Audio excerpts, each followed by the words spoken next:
Sabine-Peters. So we can look at Sabine's chapter for a definition of executive control. And this is what she says. It's the ability to control and regulate one's behavior so that certain goals can be reached.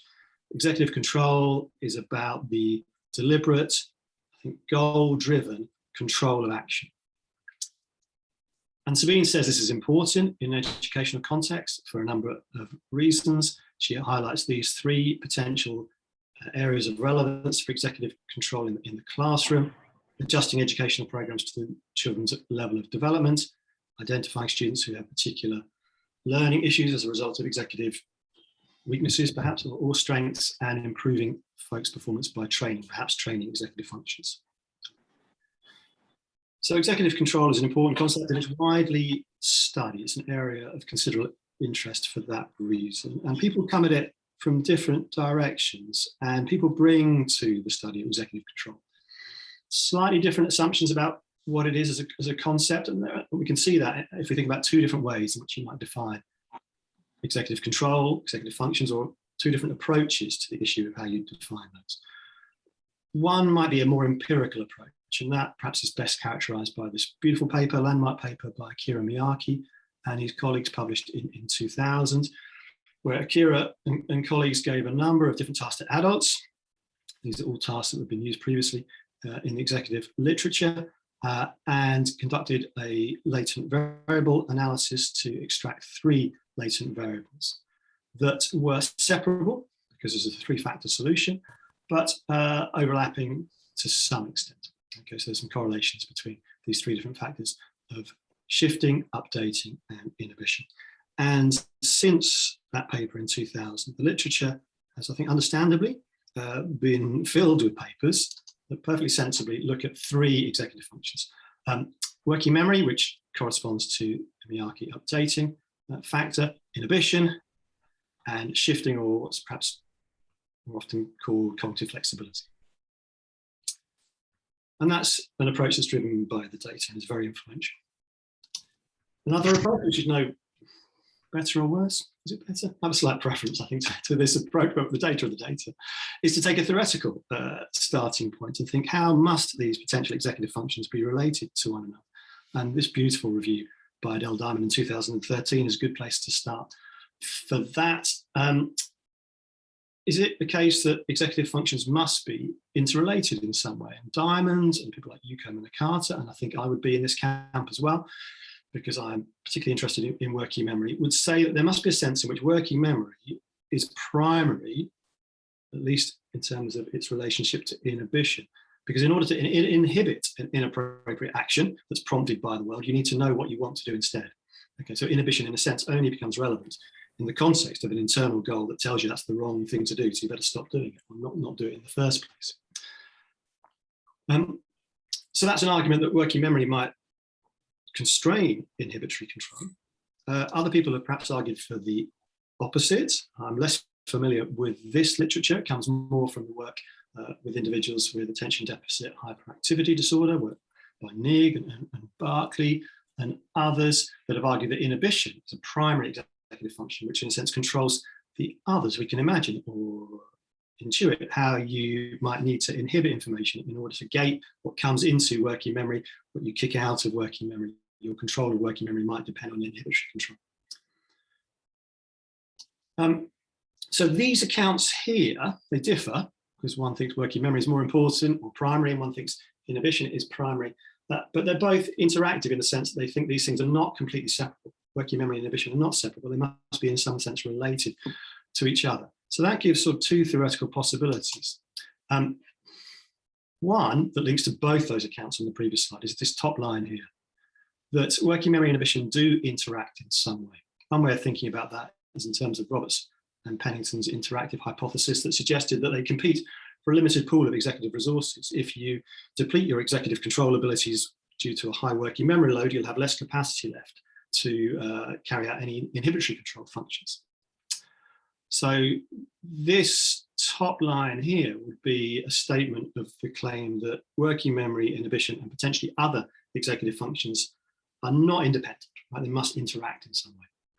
Alternatively, and perhaps more in line with the Miyake model, we might suggest that there are separable, distinguishable, and independent executive functions. For example, working memory, inhibition, and perhaps shifting, they might overlap to some extent, but they're separate.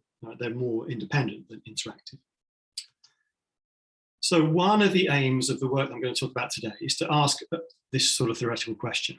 Are executive functions additive, as this sort of separable account would predict, or interactive, as the interactive account would predict? That's our first aim. It's a theoretical aim to see if we can get a bit further in answering that question.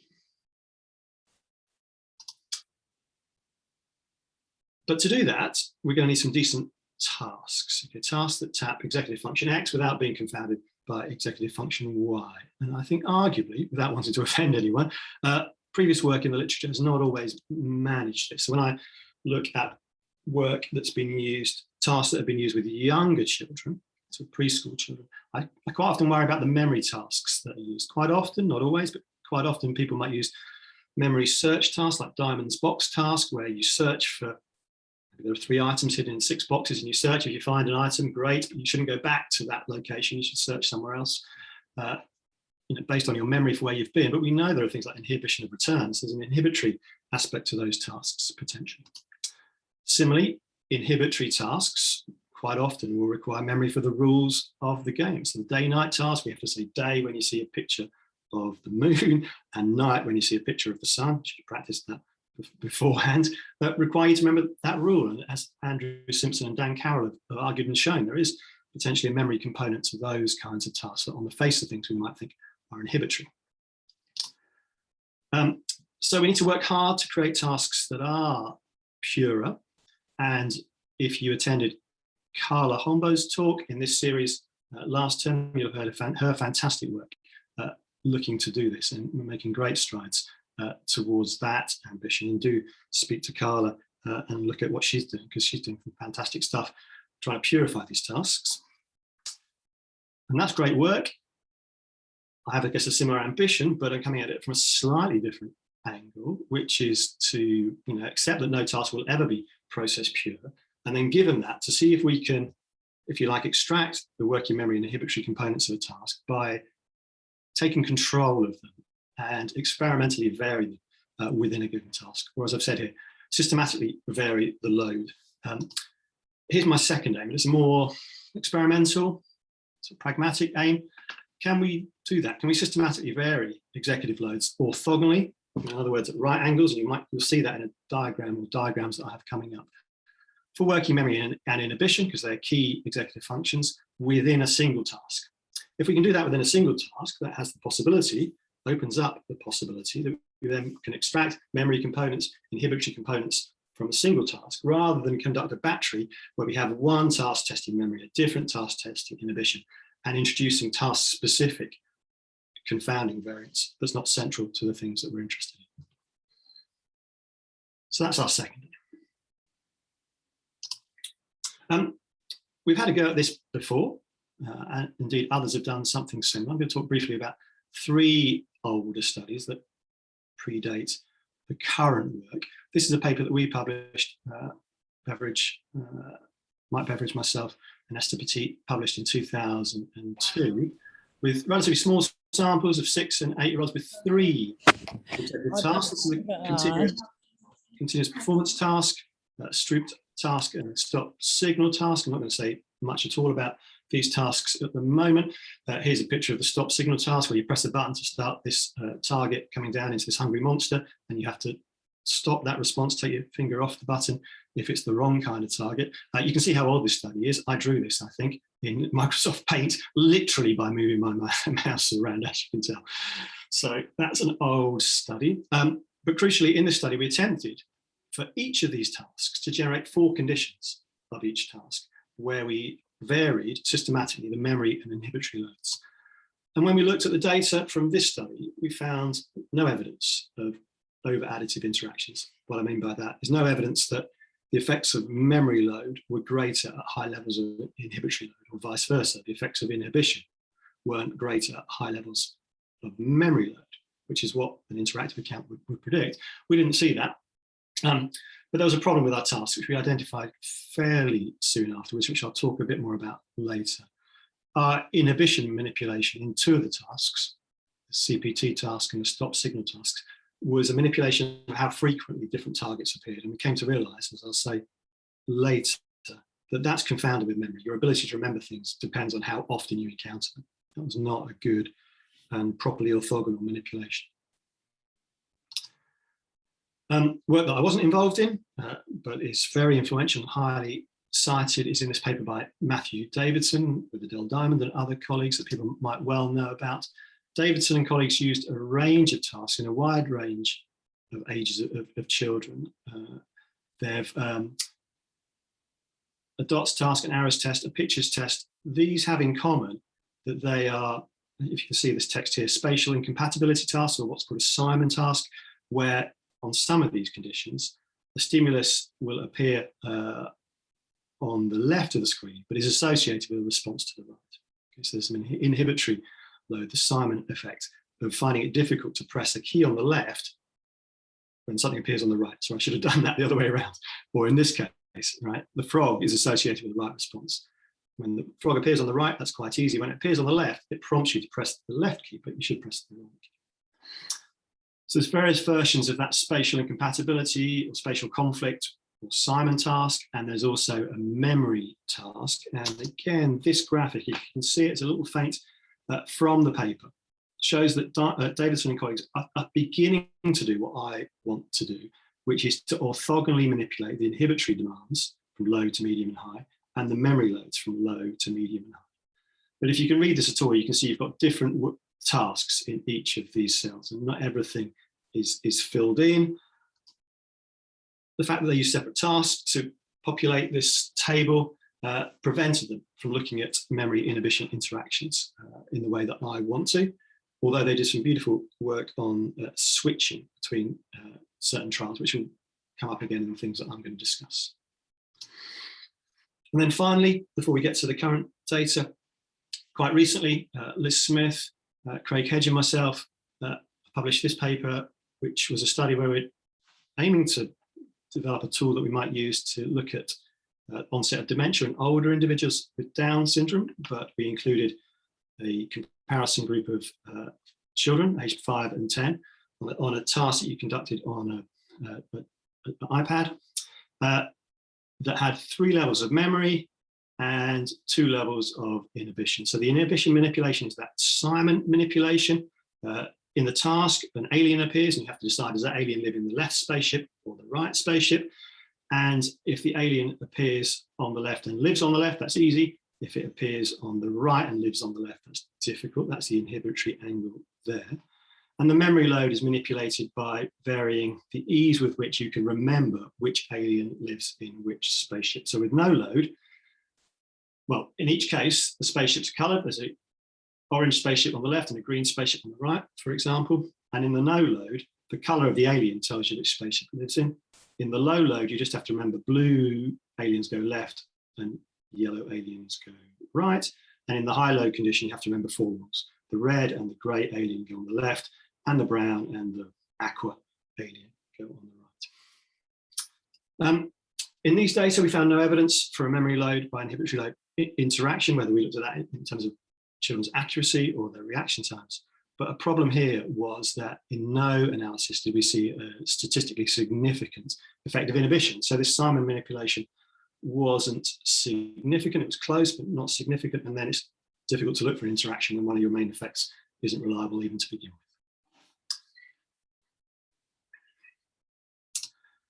Okay, so that's previous work, but it directly informs the 2 tasks I want to talk to you about today. So we're going to try and improve that logic and apply it to 2 different tasks. And the first task is what I'm calling, not very helpfully, a selective response task. That's a particularly unmemorable title. It's a go, no-go task. And it's also like a continuous performance test for reasons that I'll explain. In a go, no-go task, you see a target on a screen. So a stimulus appears in the middle of the screen, then disappears and another stimulus comes. So successive stimuli appear in the middle of the screen. And the child knows in advance that if they see a dog, they have to press the space bar. That's a go stimulus. And if they see a cat, they have to withhold their response. And after a couple of seconds, the cat will disappear. So you go to the dog and you no-go, withhold response to the cat. The child doesn't see this stuff at the bottom. That's for our benefit today. We might call that a low memory version of the task, and we can generate a no memory version, borrowing a sort of Davidson manipulation, by just adding a cue. Okay, so in this condition, when the stimulus appears, there's an icon, a cross or a tick, which tells the child it's a go trial, tick, or a no-go trial with a cross. And we could have a high memory condition, borrowing the Smith et al. Manipulation, by having 4 stimuli. So now you go if you see the dog or the sheep, and you withhold a response if you see the pig or the cat.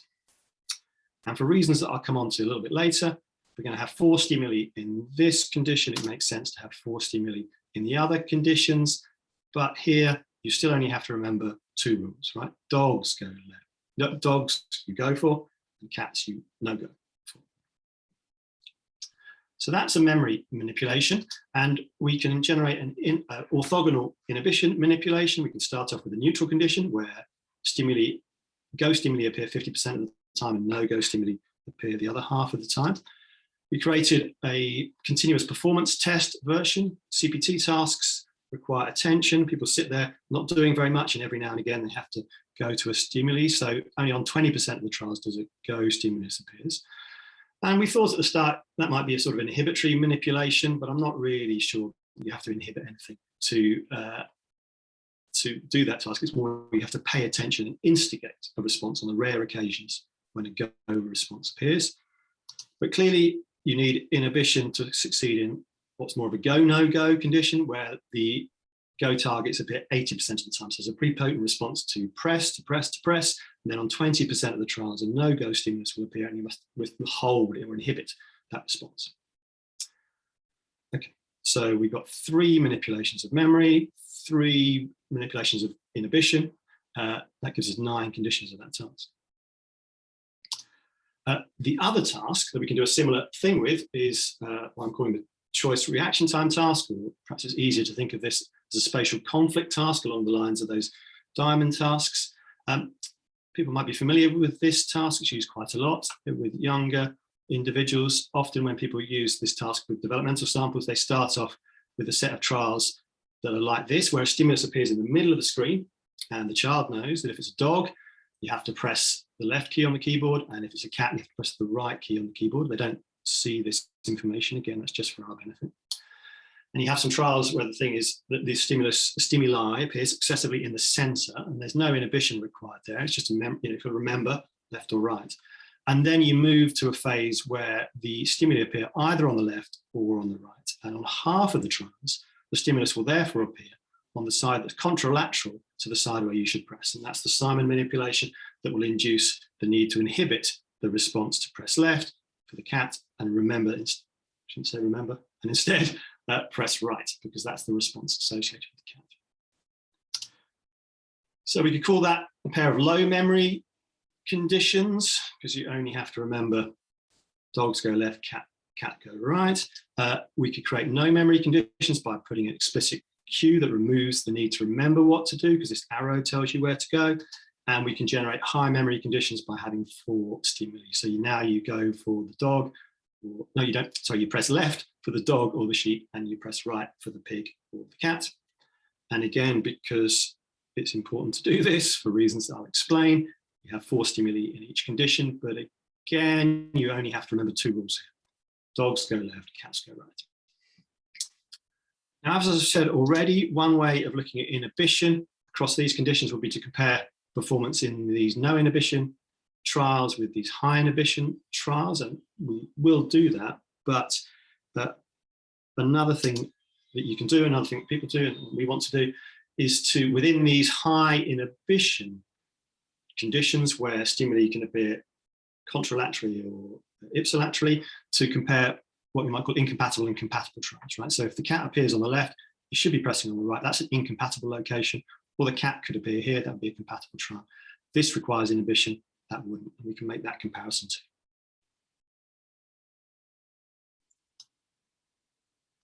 Before I get to the methods, let me just spend a moment talking about the advantages of having 4 stimuli in each condition. We had a problem with our beverage study that we confounded frequency and memory load. If you have 4 stimuli in each condition, every stimulus appears equally frequently. And we've known from other work that the worry of the confound between frequency and your memory strength of an item is a valid one. My colleague Felice van Vout has shown that very nicely in this paper. So we avoid that by having 4 stimuli. With 4 stimuli, we can avoid immediate stimulus repetitions. So people who've used these tasks in the past typically only have 2 stimuli. And unless you alternate cat, dog, which will make a very odd structure to the task, very predictable structure, you're going to have lots of repetitions. Cat, dog, cat. Okay, so these runs where the same stimulus comes. I think that's not a good idea.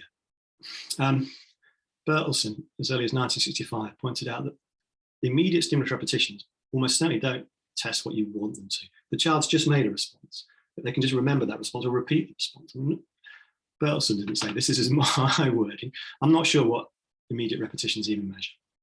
We can avoid that with 4 stimuli, and we can avoid it in a way that allows us to ask the child to make the same response, but with a different stimulus. And that allows us to do something neat, which I'll show you later, to deconfound response repetitions and stimulus repetitions. And that means that we can look in ways that I'll explain in a minute at response shifts and location shifts in that spatial conflict task, which is a bit like what Davidson and colleagues did, but perhaps even neater.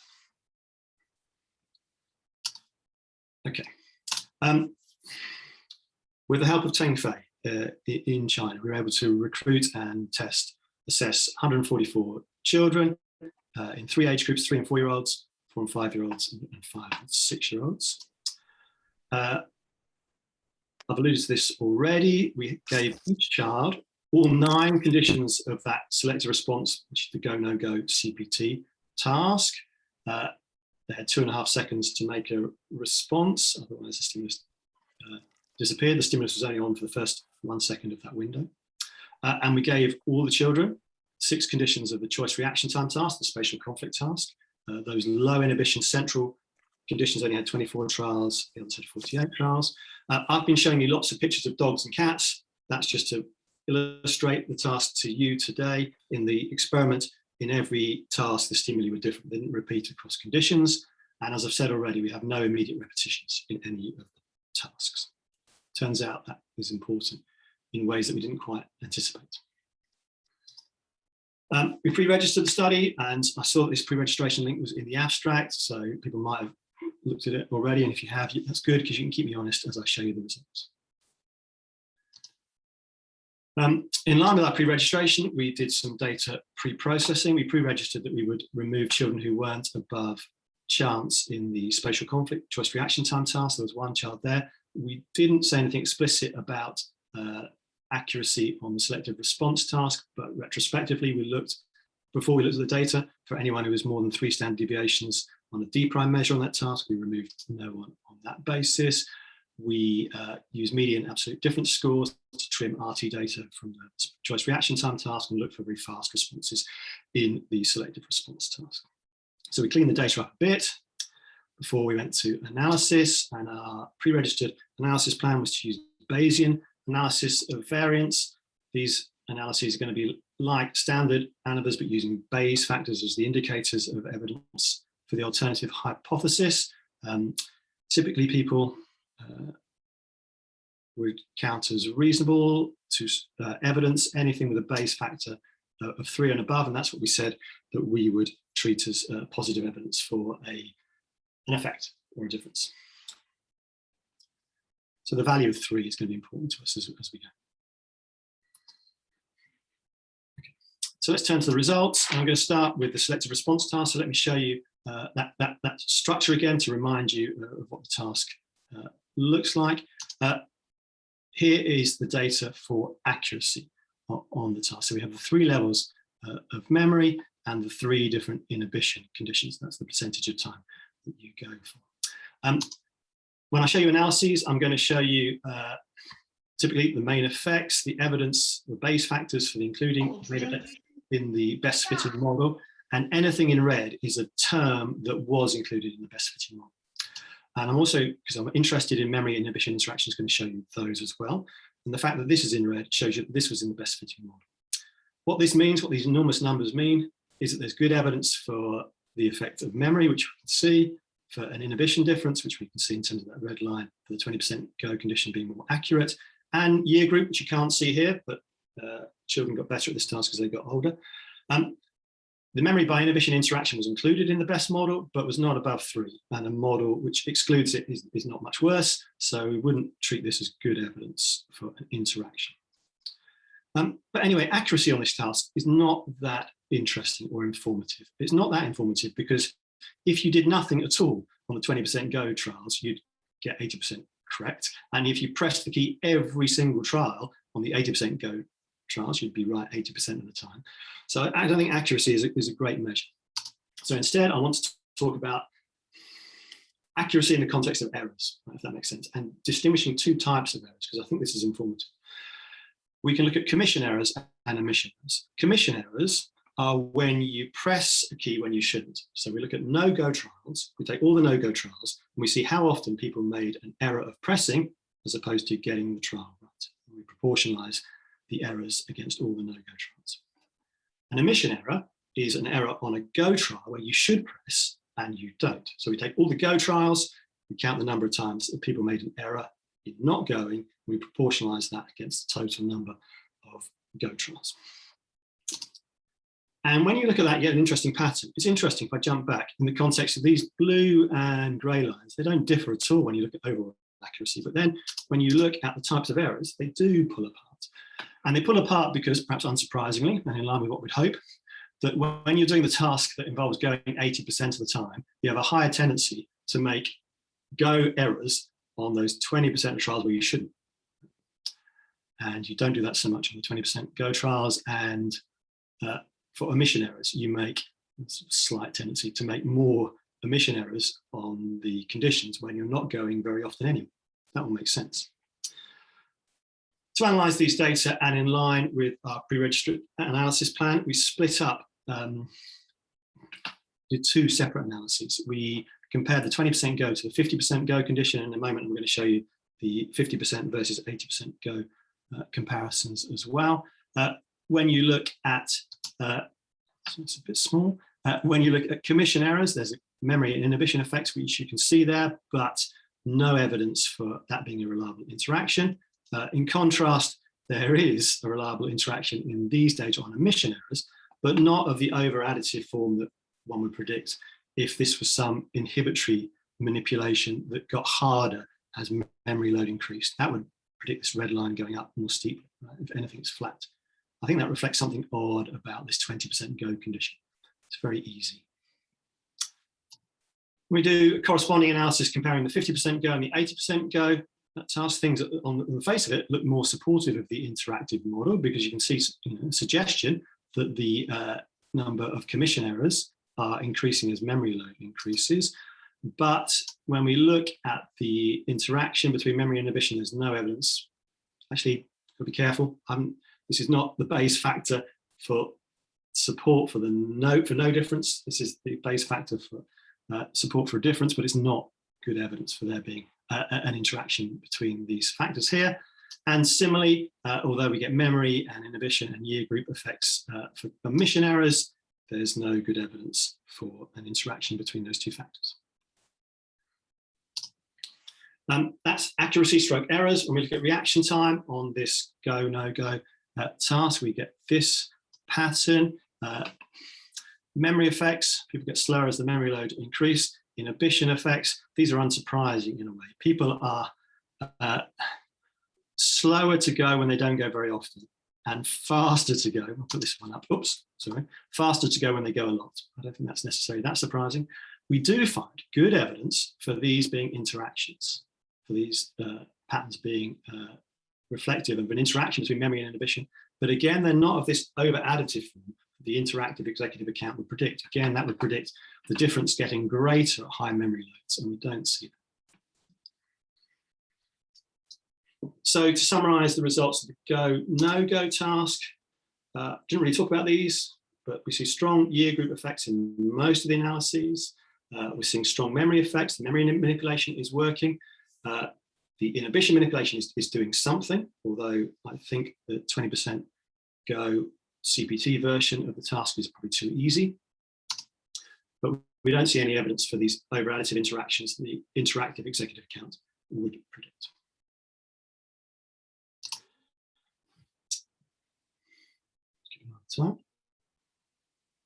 We turn to the data from the choice reaction time task. Just to remind you, that's this task where we have these 6 conditions. We can analyze accuracy across all those 6 conditions. Those 6 conditions are reflected here: 3 levels of memory, 2 levels of inhibition, a clear memory effect, and nothing else at all. These lines sit right on top of each other. But maybe that's not surprising because, let me jump back, when those data average performance across the compatible and incompatible trials of these high inhibition conditions. And we pre-registered our intention to split those out. And that's what you can see here. So now we have in red the compatible trials in those high inhibition conditions, and in gray the incompatible trials in those high inhibition conditions. And the blue is the neutral or low inhibition performance from the other condition. We'll take that out to analyze those data. Clear effects of memory and compatibility. Year group not being included in the best fitting model of these data. People are very accurate. There's not room for older children to get much better, any better. There's no evidence to suggest that's a meaningful interaction in the data. Similarly, we can look at reaction times. All our reaction time analysis, I should have said that before, are reaction times for correct responses only. Here, I'm just jumping to the compatibility manipulation. So we're just looking at trials that come from the high inhibition conditions and comparing incompatible and compatible trials. Clear main effects of year group you can't see here, but also memory load and compatibility. The memory by compatibility interaction is included in the best fitting model, but isn't quite 3. So it's not one that we would pay attention to. And indeed, again, it wouldn't suggest over additive interaction and over additive interaction. There's one other thing that we can do with these choice reaction times data, which I think is neat, and I want to explain to you. We can look at location and response switches across successive trials. So here are 2 trials on the task where cat appears on the left and the cat appears on the left again. On trial n+1, the location is the same as trial n, and the response on these 2 trials is the same. So we might call this a location stay, response stay, because cats you press right in both cases. Here are a pair of trials that are location stay, the location stayed the same, but the response is switched because we've gone from a cat to a dog. So whatever you pressed before, you have to make the different response now. Or the location of the stimulus can change, and it can change with the response staying the same, because we've gone from cat to cat, or it can change and the response changes. So we have these 4 levels that when we cross location and response switches. We can look at what that does to accuracy and reaction time on this task, and that's shown here. So here we have trials where the location stayed the same, and here trials where the location is switched, and here we have that for whether the responses stayed the same or the response is switched. And these data show a response switch benefit. You are more accurate when you switch a response, and you are faster when you switch a response. And I'll talk about that in a moment. And if you switch a response, the location doesn't make a lot of difference. But these are reliable interactions, clear, strong interactions, and they're driven by the fact that, that it's particularly difficult to deal with a location switch when it requires you to make the same response as you made before. Right? So within this response stay trials, illustrated in red, there's a clear location switch cost.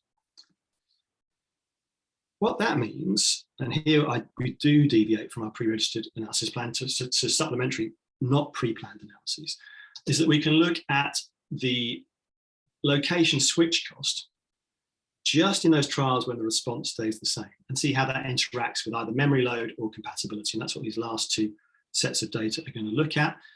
So here, this is whether location stays the same or switches across successive trials, only in cases where the response stays the same, because we saw that response switches do something unusual, at the 3 levels of memory. And you can see from the graphs, I'm not showing you all the main effects and the best fitting model here, I'm just showing you the interactions. There's no evidence that these are interactive plots. They're very parallel lines. But we see something slightly different when we look at compatibility and how compatibility interacts with location switches. Again, just on those trials where the response stays the same, because here, at least in terms of accuracy, there is evidence of an interaction in the data. And you show a greater effect of having to, of compatibility, greater effect of compatibility when you make a location switch, or the switch cost, put it this way, the switch cost, location switch cost is greater on incompatible trials. That is the kind of over-additive interaction that when we predict, the first time we've seen it, the only time we see it, because although it looks like you might see something here, that is not a meaningful interaction. So to summarize the choice reaction time task, we see year group effects on reaction time, not accuracy, clear evidence of memory effects and compatibility when we look at compatibility in those high inhibition conditions. No evidence that those interact over additively. We find a response switch benefit. Odd to find a switching benefit. That reflects the fact that we deliberately excluded immediate stimulus repetitions. And that means it's twice as likely that you're going to go to a different class of stimulus, because there are two associated with a different response, than you are to stay with the same response, because there's only one other stimulus which gives you the same response. So it's a function of that. But we did see a location switch cost when the response stays the same. That's interesting. Doesn't interact with memory load, but may interact in the predicted way with compatibility.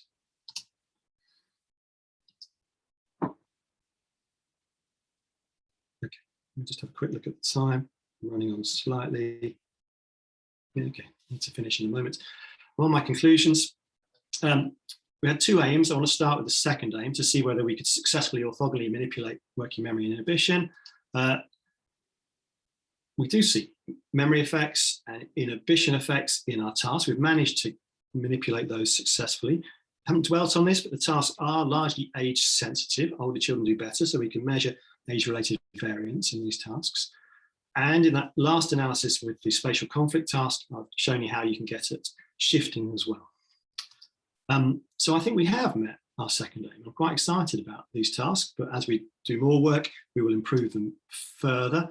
I've pointed out how the 20% go conditions of that selective response task are probably too easy. And we know that continuous performance tests probably measure attentional focus more than they measure inhibitory controls, and maybe we don't need to include those in future work. We now know that there's not much point including those low inhibition conditions with central presentation of the spatial conflict task. Better to index inhibition from the compatibility effect when things appear on the left or right. And we have a slight problem that because we excluded any immediate stimulus repetitions, it means that children are expecting to change their response. Right? They kind of have this bias to change their response from trial to trial. What we'll do in future is include immediate stimulus repetitions, but not analyze them. Our first aim, and perhaps the more interesting aim, was to see whether working memory and inhibition are additive or interactive executive functions. We find no evidence of over additive interactions in the selective response task. When we look at the choice reaction time task, broadly speaking, the data show independent effects of memory and compatibility, with the one exception of interaction between location switch cost and compatibility for trials where the response stays the same when you look at accuracy only. So we're digging quite, not deliberately digging, but you're having to go quite specific to find that one evidence for an over-additive interaction. So I think the balance of the data and our previous studies that I talked about at the start are suggesting that these executive functions are more separable than they are interactive in children of this age. You might ask whether that's odd given data that people might know, showing that when you look at factor analytic studies of executive function development in children, they tend to show unitary executive function, single function model in younger children and divergence at older ages. But that's not always the case. And in this beautiful paper, if you don't know this paper by Carr and colleagues, and you're interested in this area, it's absolutely fantastic. Systematic review, bootstrapped reanalysis of existing data sets, suggesting, yeah, the evidence on balance does look like that as children get older, you get more evidence for differentiation of executive functions, but that's not completely always the case, and the data aren't necessarily that persuasive of that position anyway. And because of the time, I'm going to jump over this aspect of the car data. That's really cool. Final slide, educational implications. If you've been waiting 45 minutes for this, I'm going to be sorely disappointed. Apologies. I think our work is relevant, but perhaps not immediately relevant. I think it's really important that as we think about educational practice, we base that on good theoretical models of executive control, and we are on the way to develop or helping others, working with others and other researchers to improve those models. We're not there yet. And you need good tools and good tasks. And I think our approach is doing quite a lot to inform the ways you might measure executive control in future work. I'd caution against picking off-the-shelf tests. You might end up with a spatial conflict task that aggregates different types of trials that in our initial analysis don't do anything and have these horrible immediate stimulus repetitions in them. You need to think about task purity, because that's important.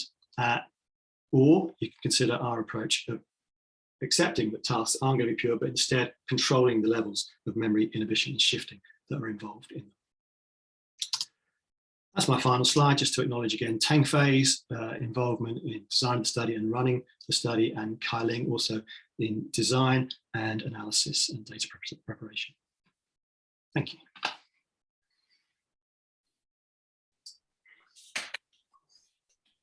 We have a actual clapping for me. Thank you so much, Chris. That was a really, really interesting talk. And I would say that I think it is very relevant for education to be talking about how to best analyze and design these kinds of things. I would just like to remind everybody that the recording is still on as we move into the question and answer bit and discussion part. And I'd also love to encourage you to put your cameras on if you'd like, and to ask the questions in voice, but obviously you do not have to. You are welcome to pop them into the chat bar as well. Do we have any questions? Oh, yeah, hello. Erwaz, please go ahead. Hi, thank you. It was really interesting. I've got two questions. One is whether there's some researchers, for example, like Olivier Houdet and Grégoire Borst in Paris, where they look at priming effects. So if you have using inhibitory control on one trial, and whether that helps, like performance might be different on the next one, whether if you don't need to do that. And I wonder whether you've thought about that for your interaction effect in terms of repetition of location or response, and whether you've tried to kind of think about it that way.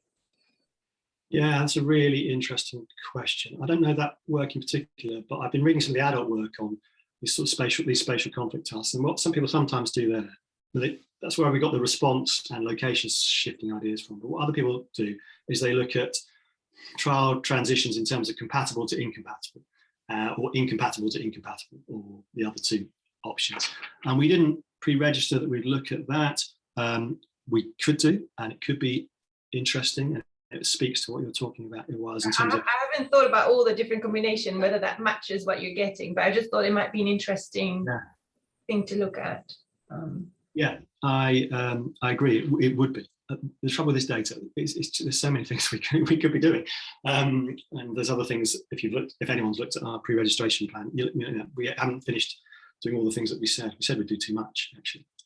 But that is, an interesting question. The extent to which these trial dependencies, again, sort of linking back to a point I was trying to make at the end, and I've been guilty of this as much as anyone. I think in the past, we may not have thought about these issues as much when we've given a task to people. I'm almost at the point of thinking in our spatial conflict task here, it's only those trials on which the response stays the same and the location shifts and it's incompatible that you're really testing executive control. Now, we could get too detailed and we can't really say we're going to just pull out these very small subset trials, but we can create tasks that ramp up the inhibitory demands by making sure we have fewer easy trials within them, if you sort of.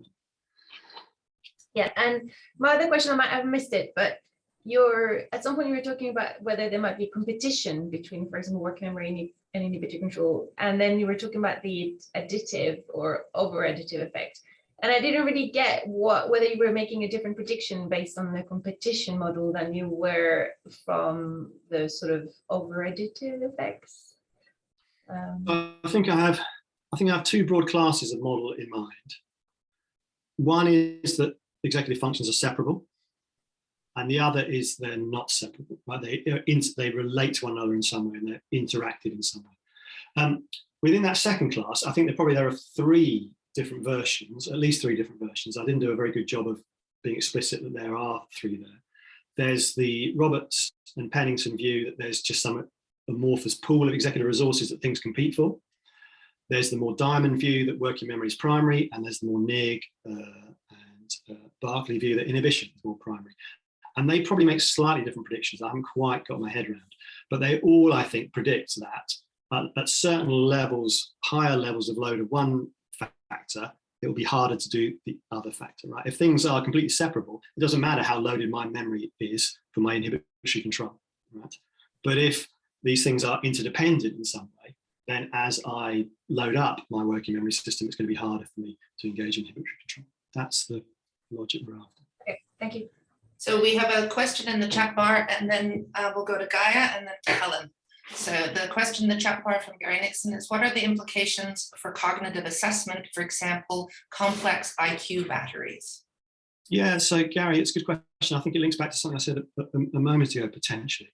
I think it could mean that one could create slightly stronger tests of inhibition or slightly better measures of things like inhibition by pulling out just certain trials of the task. Now, the danger is we just overcomplicate things, and we don't want educational assessments that are really complicated. But I think if one was doing a battery that was computerized, which increasingly there are with things like the NIH toolbox, there would be a way in which you pull out performance only on a subset of trials, right? The obvious one would be the incompatible rather than compatible trials. And there are other ways in which you could refine that measure. You have to be careful not just to pick and choose and keep trying different versions until you get one that works. But maybe part of what we can do with this work is to say, okay, if you're designing a task that switches between different types of trials, set it up like this and pay particular attention to this class of trial that the program could pull out for you to give you a really strong measure of inhibitory control. Thank you. Gaia, you had a question? Thank you, Chris. Really enjoyed that, as I expected. So I have 2 questions, so maybe I'm allowed only one. One is a geeky one, and the other one is a more theory focused one. So am I allowed to? You are definitely allowed to. Okay, I'll ask the quick geeky one first, which is a follow-up on the non-geeky question from Iraz, actually. So there is this really interesting literature, primarily not developmental in nature in adults, on sequential effects with compatible and incompatible trials in particular. And there, unless I misunderstand that literature, there aren't pure trials that one isolates, but rather a differential between them.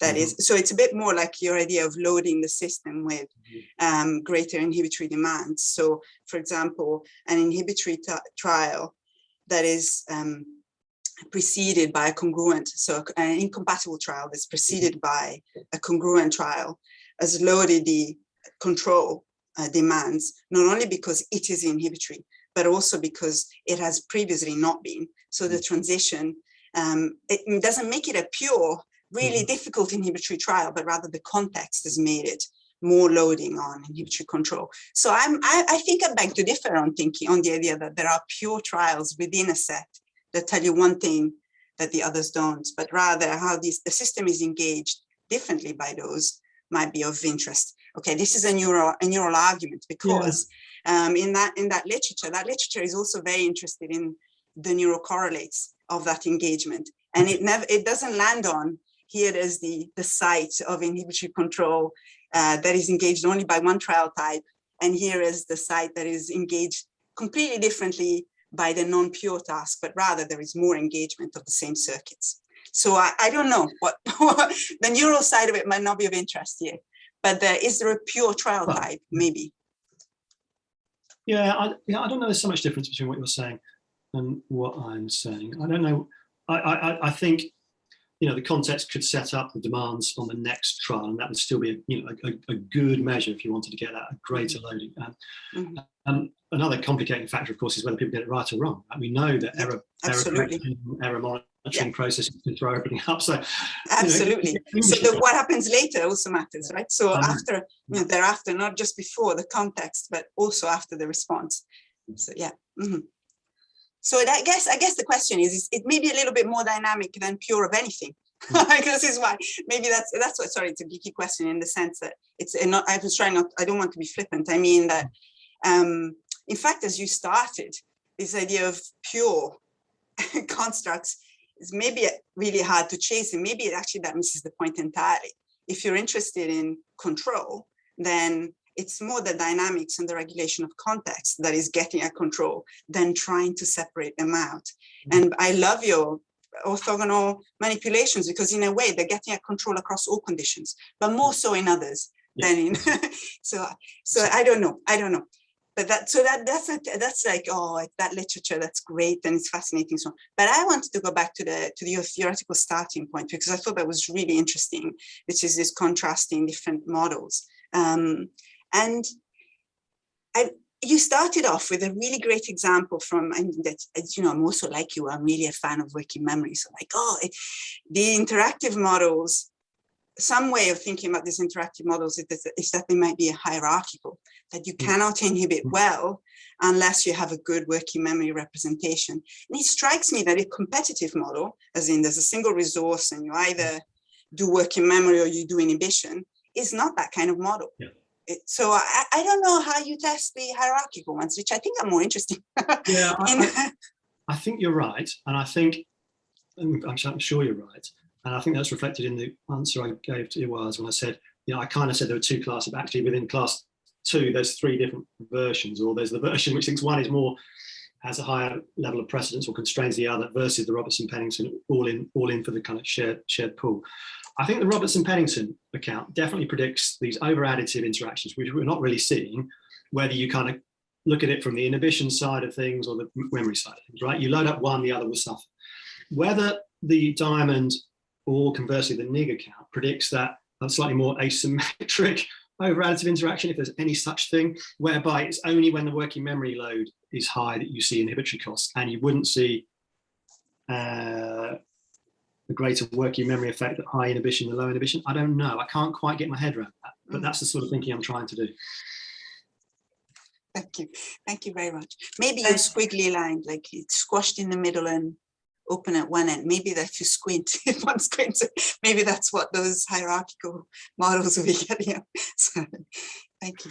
Thank you. I think we've got time for one more question for sure. Helen, go ahead. Hi. So for the results of the go, no go task, you had the 2 types of error. You had commission and omission. In my sort of layman's logic, I would have expected commission to be entirely tapping into inhibition and omission into memory.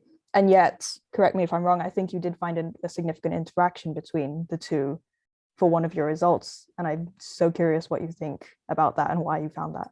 Yeah, maybe I should go back to the slides. We can look at the slide. I'm just going back, not that you can see it yet, and then maybe I can share the screen again. I agree with you that I think the commission errors are inhibitory, and not that you said it like this, I don't really know what the omission errors really are. I'm just still, I've gone too far. I'm trying to talk and move at the same time. No, I haven't gone too far. Within a moment. Right, let me go back. Maybe there. Now, how do I find Zoom again? No, I can't see it. Right, I'll end the show. I'll share the screen. Okay, this should just come up. Can you see a slide? Yeah. Yes, hopefully. we can. Okay, perfect. And excuse me, looking at my other screen here. Yeah, so commission errors are when you shouldn't go, but you do. Yeah, they're more likely when you are primed to go, which makes sense. And I think they are inhibitory failures. It looks like they are increasing with memory load, but the analysis, which kind of comes here, shows that's not a reliable or a meaningful interaction. I'd love it to be, because that would be grist to my mill, but it's not. With omission errors, and these are failures of attention, I think, I'm puzzled by the fact that they don't really change when you're in the condition when you would be expected to make most of those, right? So in this red line, these red conditions, you're only going 20% of the time. 80% of the time you're doing nothing. You'd expect that to be the condition in which you are most likely to make an emission error. I mean, broadly speaking, that's true because that red line is above the others, but it's not affected by memory load. But we do, I think, but there are memory effects overall. I haven't looked at the kind of, if you like, the simple effects. It's the average of those. I think that is increasing probably with memory load. Yeah, I'm not sure I'm giving you a good answer, Helen. I think you're right that commission errors are inhibitory. We wanted to put this 20% go trial in and look at the omission errors because the ADHD literature uses that sort of approach a lot. We thought if we can develop cool tasks, that might be relevant to working with people with ADHD in the future. But as I hinted a couple of times, I'm not completely sure this task is working. It's very, very easy when you look at the overall accuracy, right?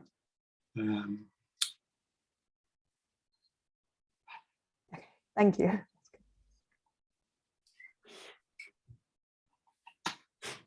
Thank you. There is something from Taya in the chat bar. Let me go in to see whether working memory and inhibition might it not also depend on whether the two are called upon on the same representations.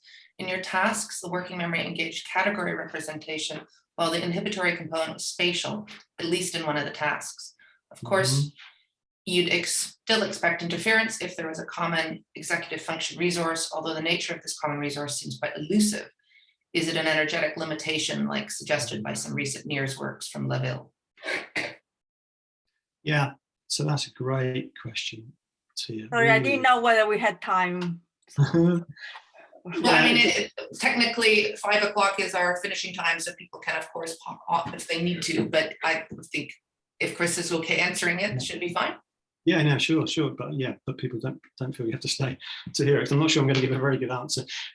Anyway, it's a really, really interesting question. In other stuff that I do, Tia, I'm really into the difference between verbal and visual working memory representations, and I believe passionately that they're fundamentally different to one another. But for some reason, when I think about these tasks, which are tasks you might use with slightly younger children, I think in a slightly different way about working memory, that this is kind of holding rules in mind in order to guide your behavior. I'm probably guilty of picking and choosing different ways of thinking about working memory when it suits me and not being completely consistent. When I think about that kind of diamond view, holding rules in mind, I think I worry less about the nature of the representation. I'm thinking about action rules and then action responses. And so I haven't really thought in your terms about, for example, the spatial conflict task, mixing a verbal mental representation, because presumably it's linguistic to some extent, but my mental sort of representation, if it's a cat, press left. We have some data on that from other work. And the fact that the spatial compatibility is, by definition, spatial. I've sort of thought it's about an action rule and an action response, and persuaded myself that's all kind of in the same ballpark. But that's really interesting. I think I could almost certainly, with an hour and a strong cup of coffee, think about other tasks that I think would be very much along the lines you suggest, verbal and visual representations. And there's lots of great work, not necessarily looking at inhibition and working memory interacting, but looking at the extent to which common systems are supporting verbal and visual representations in memory. Candice Murray, for example, is doing beautiful work on that. Thank you. That's wonderful. If there's no other questions, I think we can just thank Chris once again and say this has been an incredible kickoff to our series, and we hope that you all come back for the next talk with Dr. Katie Allen, who'll be speaking with us next week. That's right, Rebecca, right? Yeah, Katie Allen from Durham next week. It's working memory again. So working memory is a longitudinal predictor of mathematics. So I'm looking forward to that. Wonderful, wonderful. Thank you again, Chris. It was a great talk. And thank you everyone for coming out. Thanks everyone, really appreciate you coming along.